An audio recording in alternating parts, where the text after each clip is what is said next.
পশ্চিমবঙ্গের পূর্ব মেদিনীপুর জেলার তমলুকে অবস্থিত বর্গভীমা মন্দির ৫১ সতীপীঠের অন্যতম। এখানে দেবী ভীমরূপা বা বর্গভীমা রূপে পূজিতা এবং এখানকার পীঠ ভৈরব হলেন কপালী বা সর্বানন্দ।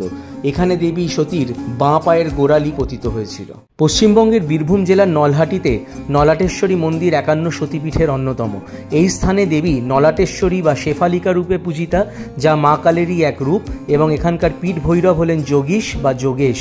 এই তীর্থস্থানে দেবী সতীর কণ্ঠনালী পতিত হয়েছিল। পশ্চিমবঙ্গের পূর্ব বর্ধমান জেলার কোগ্রামে অবস্থিত মঙ্গলচণ্ডী মন্দির ৫১ সতীপীঠের অন্যতম। এখানে দেবী দশভুজা মঙ্গলচণ্ডী রূপে পূজিতা এবং এখানকার পীঠ ভৈরব হলেন কপিলাম্বর। এখানে দেবী সতীর বাম কনুই পতিত হয়েছিল। পশ্চিমবঙ্গে বীরভূম জেলার বোলপুরে অবস্থিত কঙ্কালীতলা মন্দির ৫১ সতীপীঠের অন্যতম।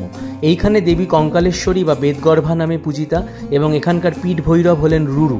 এই তীর্থস্থানে দেবী সতীর কঙ্কাল পতিত হয়েছিল।